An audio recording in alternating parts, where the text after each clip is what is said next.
Hello and welcome to episode 7 at the House of Dissent podcast. In the previous episode, I noted how empirical data was an important aspect of Jürgen Habermas's approach to communication research. And empirical research is a central element of this current episode. So much so that the architects of it have been criticised for their lack of theory in relation to media analysis. Although the author of the chapter I'll be referring to had disputed this criticism. And so it is that this episode is dedicated to the work of the Glasgow Media Group, one of the most influential group of media researchers in the United Kingdom. Some of the issues the group dealt with in their research was news reports of the Falklands War in 1982, the 1984-85 miners' strike in the UK, news coverage of the AIDS crisis, and the Israeli-Palestinian conflict, to name but a few. The chapter I'll be referring to in Radical Mass Media Criticism, A Cultural Genealogy, was written by John Eldridge, titled The Work of the Glasgow Media Group, An Insider's Story. The Glasgow Media Group was founded in 1976, but it was preceded 2 years earlier by the Glasgow University Media Project, set up by John Eldridge and Paul Walton in 1974. I have never worked directly with the group, but I had the pleasure of working with Paul Walton at Cardiff University during the mid to late 1990s. I also knew John Eldridge, who was born in Southampton, where I currently live. John was born in 1936, sadly passing away in December 2022. John was a sociologist who had mainly focused his research on industrial sociology. He was indeed held in high esteem and was greatly admired within the sociological circles, demonstrated by his position as president of the British Sociological Association from 1979 to 1981. I learnt later that he was the English schoolboy champion at chess, something I was completely unaware of. Such was his humility. But I knew he was also a Methodist preacher for a very long time, which was the source of his radicalism. We had many conversations about the Tolpuddle martyrs, who were agricultural workers from Dorset in England, who were also Methodists, that set up a trade union and were exiled to Australia for doing so in the 19th century. The Glasgow Media Group was set up by John Eldridge, Brian Winston and Greg Philo. The group have produced an extensive library of material, too numerous to mention here, but a few worth mentioning are bad news, more bad news, really bad news from Israel, and more bad news from Israel. And more recently they produced a book titled Bad News for Labour, Anti-Semitism, the Party, and Public Belief. Allow me to read a passage from John Eldridge's chapter under the heading Introduction, Outsiders and Insiders. For the purposes of this paper, I am going to hitch my wagon to a star. Until his death in 2003, Robert Merton could fairly lay claim to be the doyen of American sociology. It may seem strange that I should want to illuminate the radical work of the Glasgow Media Group with such explicit reference to one who was known for his functionalist, theoretical orientation, albeit a very sophisticated one, but there was much more to Merton than that. Much of his own empirical work was in the field of mass media. Moreover, he had an admirable curiosity about the relation between theory and method in sociology. In rereading his work, I have come to the view that a number of the issues he addressed can serve as a useful framework for the present chapter. And John goes on to say, let me begin with his sharp discussion on insiders and outsiders, which was a contribution to the sociology of knowledge.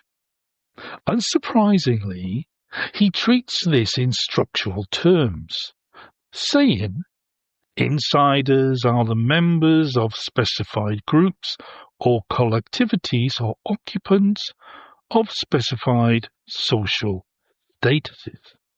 Outsiders are the non-members. And then John says, but when it comes to giving accounts or explanations of events or activities from the standpoint of either of these two categories, questions of epistemology come into play. Is the insider account to be privileged and preferred because it is closer to the action and more insightful? Indeed, such accounts may claim special access to truth and at the end of the continuum, a monopoly of knowledge. Is the outsider account to be upheld as more detached and objective? Given that both kinds of accounts can be found in relation to many matters, we see that a measure of mutual suspicion may exist. As Merton said, there emerge claims to group-based truth, insider truths that counter outsider untruths, outsider truths that counter insider untruths. And then John finally says, Merton traces many implications and identifies a number of sensitive issues. Here I am signalling my structural position in writing this chapter on the work of the Glasgow Media Group, with which I have been involved since its inception in 1974. The coexistence of different accounts, when they are brought before the bar of evidence, is surely valuable. As Merton neatly concluded, insiders and outsiders in the domain of knowledge unite. You have nothing to lose but your claims. You have a world of understanding to win. And John ends by saying, in that spirit, I proceed. You'll note the mention of monopoly of knowledge in that passage, which was first used by the Canadian intellectual Harold Innis, who will be the subject of the next episode. And the point that John and Merton were making is that knowledge is not the preserve of one given individual. But nevertheless, here we are relying on John's account of the Glasgow Media Group. And you'll also notice the reference to Robert Merton, where John Eldridge said that Merton may seem a strange choice to shine a light on the work of the radical left-leaning perspective of the Glasgow Media Group.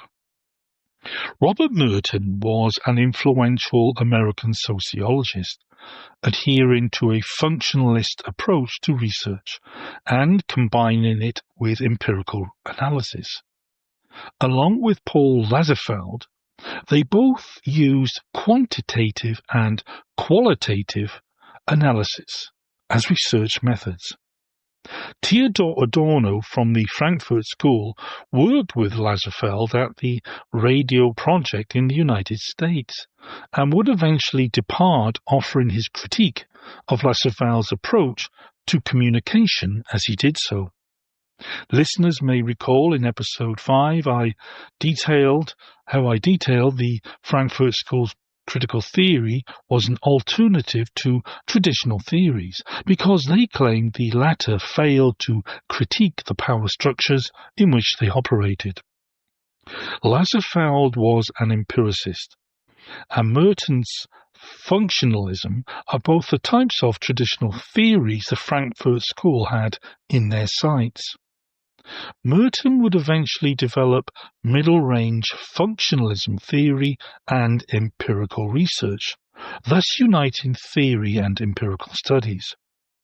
But Merton was hardly a radical thinker in the tradition of radical mass media criticism. So bearing in mind these points, why was Merton such an important figure in relation to the Glasgow Media Group? Well, as John points out, it was Merton's contribution, along with Paul Lazarsfeld's, towards the study of mass communication. But more specifically, it was because of Merton's study of propaganda in both radio and film during World War II. Merton had proposed combining two methodological approaches to propaganda, which were content analysis and response analysis. For the latter, Merton organised interviews and group discussions to measure the impact or effects of propaganda. And this is what John Eldridge says, which for him justifies the reference points to Robert Merton's research, which, and I quote, has to do with Merton's contributions, often with Paul Lazarsfeld, to the study of mass communication. A good and accessible example is his work on radio and film propaganda. The research was undertaken during World War II at Columbia University's Bureau of Applied Social Research and was concerned with the pressing problem of the efficacy of propaganda. To do this, the authors suggested the value of content analysis and response analysis, which utilized focused interviews and groups. The methodological strategy was to combine the two methods to get a more precise understanding of what was going on. And John continues to say this. Moreover, there is an interaction between the two methods, as Merton clearly points out, and I quote Merton, "A prior content analysis is indispensable for helping to guide the interview, and experience in interviewing sharpens your eye for more adequate content analysis." And then John says, this was, of course, propaganda for the war effort against the Axis forces, so the practical concerns of the research were clear, and the value of position of the research clear and unashamed. Merton's treatment of content analysis was in fact very sophisticated and well beyond mechanistic counting that in some early work paid little attention to context and meaning. There is, for example, a valuable categorization of types of content analysis. They are symbol counts, symbol classification, item analysis, thematic analysis, structural analysis, and campaign analysis. And finally, John says this. There is certainly a strong affinity between this approach to content analysis and the work of the Glasgow Media Group, which has characteristically made use of this method across a range of topics. In the 1970s, work on television news, with special reference to the economy and industrial relations, items were classified with reference to conventional categories such as political, economic, foreign, crime, human interest, sport, and so on. In such fairly straightforward ways, it was possible to show what news profiles looked like, and indeed how similar they were across the then 3 terrestrial channels. By extension, it was possible to show how items in each category occurred in the running order of news bulletins, with what frequency, and for how long. Content analysis was a central methodology to what is referred to as bad news studies. Examples include the list of books I referred to earlier in the episode, but here I will refer to Bad News from Israel, published in 2004. And here is what John says on page 123. As I conclude, the latest volume from the Glasgow Media Group has just appeared. Bad News from Israel looks at British television coverage of the Israeli-Palestinian conflict.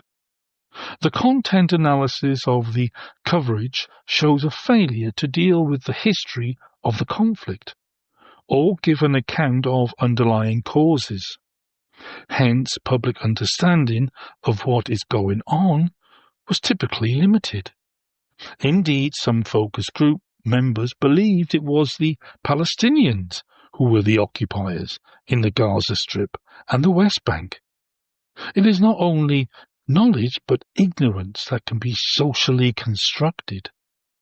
One valuable innovation in this work is the active engagement of a number of senior journalists and filmmakers with the researchers and focus groups. One can predict that, as with earlier work, this study will be labelled controversial. But then, without a troubling of the waters, there can be no disturbance and no movement, which is the least one should expect from radical media research.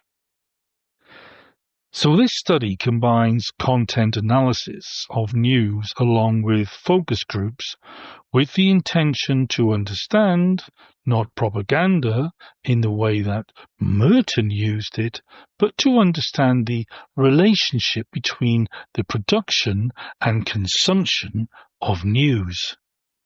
But it is important to point out that news, unlike propaganda that Merton used in his studies, is seen to be objective, balanced, truthful, and even trustworthy.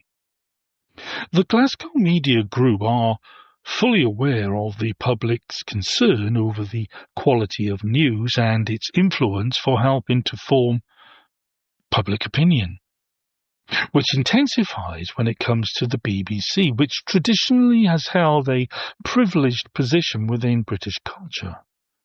Whilst it isn't the only public service broadcaster in the UK, it is, however, the only recipient of the licence fee that citizens must pay to watch television. This means there is a unique relationship between the BBC and the public, one not based on responsibilities, but rather on duties by the BBC towards ensuring fair, balanced, and impartial accounts of news. But there is ample of evidence, not only from the Glasgow Media Group, that the BBC have failed in these duties. One example, amongst many I'll provide, was their biased coverage of the 2003 war in Iraq. Let's look at one example the Glasgow Media Group produced in relation to their research on how the Israeli-Palestinian conflict was represented in news that led them to claim there was a clear bias in media coverage. In April 2006, the BBC governors published their findings on the impartiality of BBC coverage of the Israeli-Palestinian conflict. And the report found that one aspect of the Glasgow Media Group's research was substantiated. It supported the Glasgow Media Group's findings that there was, and I quote, an absence of historical background of the Israeli-Palestinian conflict, and that there was little reporting of the difficulties faced by the Palestinians in their daily lives. The absence of historical context was back then a critical finding, and it's interesting to note the impact those findings have had for the Israeli attacks against Gazans since the October 7th attack by Hamas. Previously, the public weren't provided with any substantial historical context of the conflict. But during the Israeli massacre of Gazan civilians, reports routinely referred to the 1948 displacement of Palestinians from their homeland, which they called Nakba.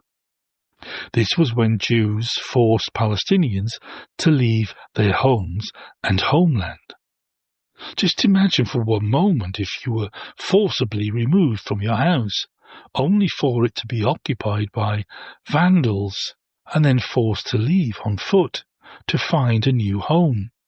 And it's important to note that the majority of these Jews, if not all, were from Europe.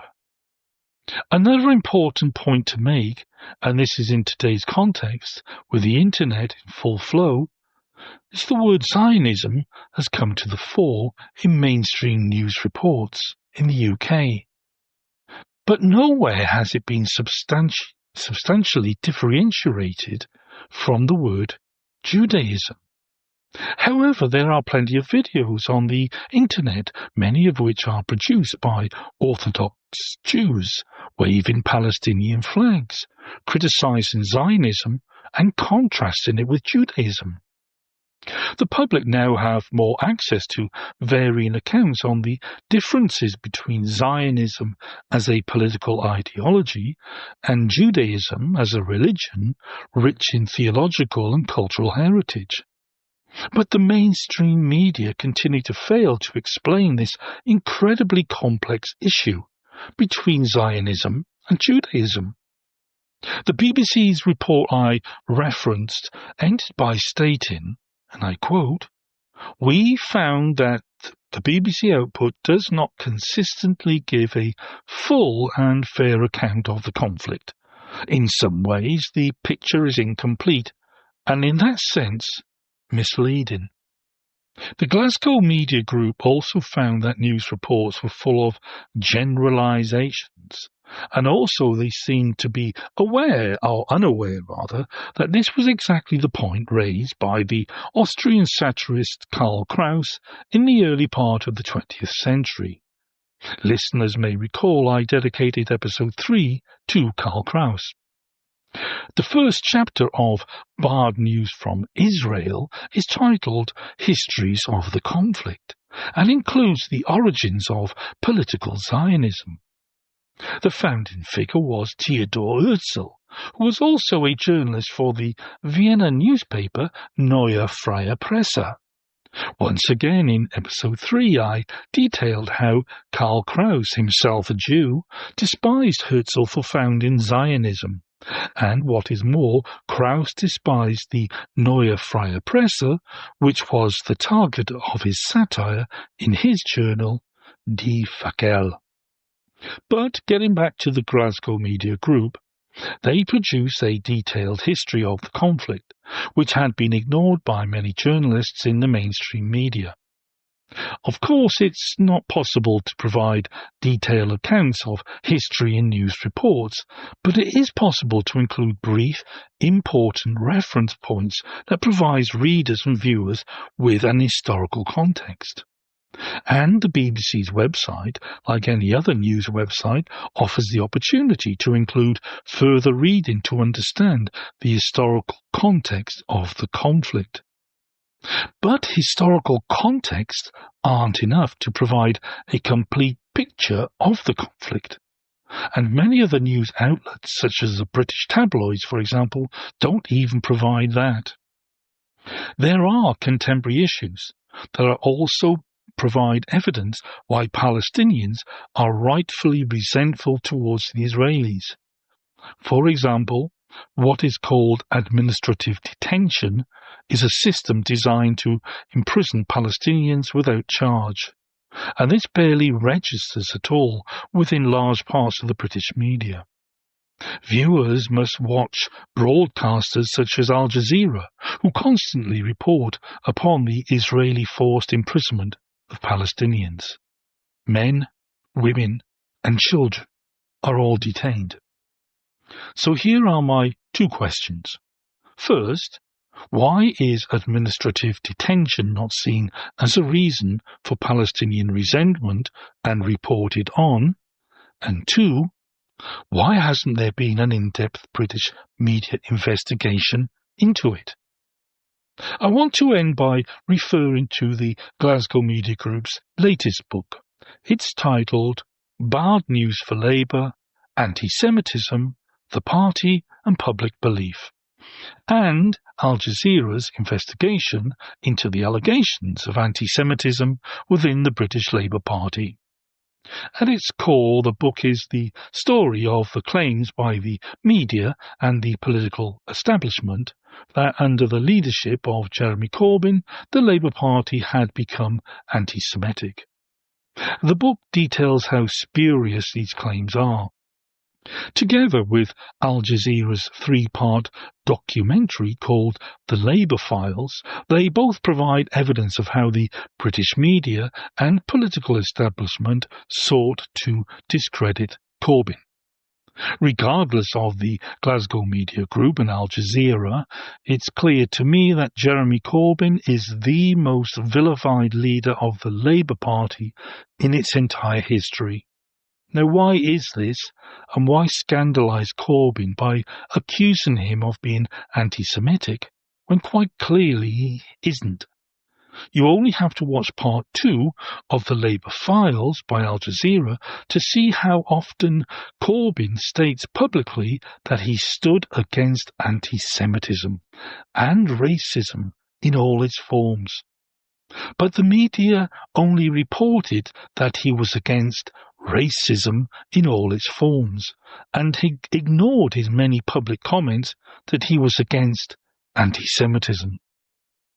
Viewers were therefore left asking, why doesn't he just say he's against anti-Semitism? Well, he did, on many occasions. It's just the media deliberately chose to ignore it. This is what is called, or this is what the Glasgow Media Group call agenda setting.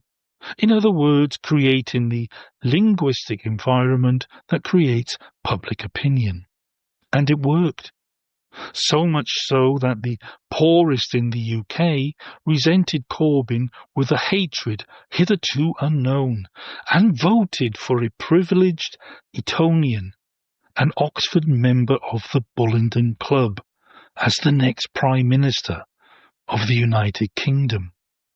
Enter the notorious one Alexander Boris de Pfeffel Johnson, otherwise known as Boris Johnson, the greatest conman in British political history, aided into power by the media and the majority of the Labour members of Parliament who despised Corbyn. In sum, the entire establishment saw Corbyn as the most dangerous threat since the creation of the Labour Party. And threats to the so-called way of life always bring out the worst in mainstream journalism, because they are mostly liberal or conservative-minded. So, let me end on the subject of threats and conflicts by reading from John's chapter on page 111. Trade union strikes are inherently controversial matters, since they are manifestations of conflict and division. The way explanations are put forward can tell us a good deal about the social construction of news. By considering evidence about the matter available within the public domain and the underlying structure of understanding which is made available on the bulletin, we can identify how restricted or open the story is in the telling, what is included and what is left out. If the claims made for the news bulletins are that they are neutral and impartial, then it is part of radical media criticism to reveal the practices that are seen as natural, that is the way the world is, or impartial, we are above the battle. Rather than accept these claims at face value, it leads us to consider questions of truth, accuracy, and consistency in news reporting. Consistency, of course, is not necessarily a virtue. We may be consistently wrong, one-sided, or even absurd. In the next episode, I'll be discussing the work of the Belgian sociologist Armand Mattelart, who was, along with Ed Herman, the patron of Fifth Estate Online, the website of radical mass media criticism. But for now, bye.